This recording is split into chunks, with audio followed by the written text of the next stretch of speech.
Hello and welcome everyone. So today we are going to be talking about the best build stealing tool in Path of Exile 2 and in Path of Exile 1 as well, but currently this site has been developed for Path of Exile 2 with the whole functionality in terms of builds and in terms of build watching, build stealing, build sharing and stuff like that. So no economy stuff for in PoE 2.ninja yet, but still this is one of the best instruments for you to create your build, to look up someone else's build, to try to understand what's the meta and what's not, to, by the way, inform yourself more about how the economy works, why some particular items are so cheap and some particular items are so expensive. So let's check it out. So basically, just in general, PoE Ninja, PoE2.ninja for PoE2 currently does not have any direct economy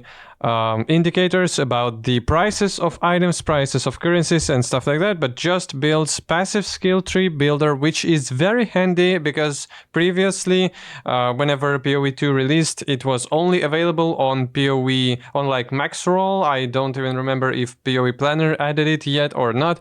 So you can share your PoB here or get path of building code if you don't have PoB and you still want to look up the character. And then there is the stats from the game, from the actual characters. Let's go for solo self-found characters, and here you can see all the different subclasses, ascendancies with how to be honest about the percentages that are shown here, they are gonna be quite not right, because the amount of characters that are being imported in here is way lower. So you can see only 7,000 characters.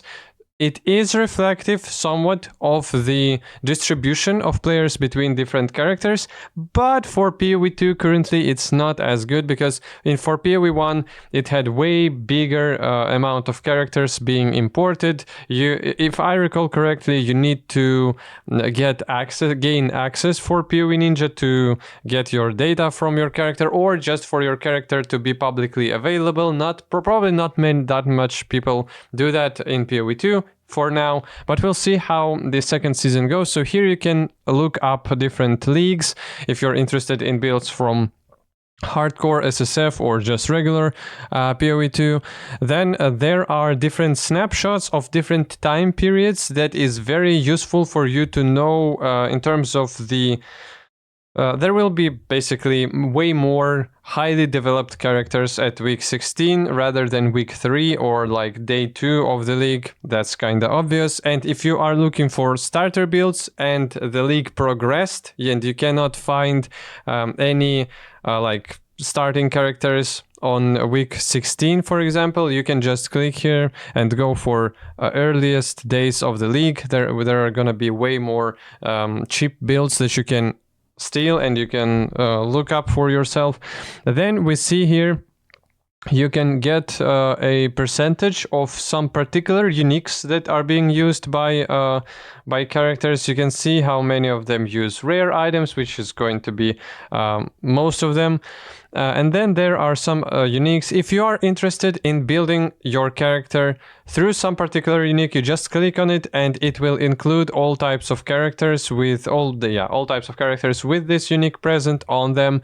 And you can then further filter out some classes, subclasses, ascendancies that you don't want or you want to see with this particular item. So cross filtering is very powerful on PoE2 Ninja. You can go here for, like, for example, only flame wall builds with everlasting gaze, only on like Gemling Legionnaire, and there are only 2 characters like that. You get the point. So main skills, these I'm not sure how it works in PoE2, to be honest. It probably still works with the amount of links, but because you can get a lot of 6 links, it probably will be a lot harder for you to understand, for you to filter through the main skill category, because in PoE1 it is way more straightforward. You just look for there's like, you can only have like 1 to 2 6 links on your character. So this one here is going to be a bit harder. Then you can go for main skill nodes. That's for other stuff. Passives, maybe you're interested in some passives, but probably you would not really filter through that. All skills just in general that are being used in different characters. You can see which types of gems, which types of skill gems or support gems are being used in current meta.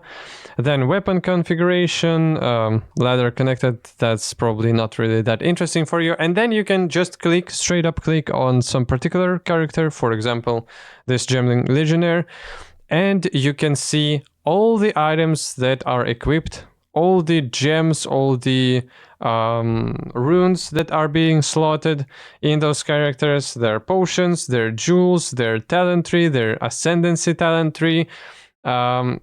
And there is a heat map on the talent tree. I'm not sure if it is present on each particular build. Why do we have this like coloring in here?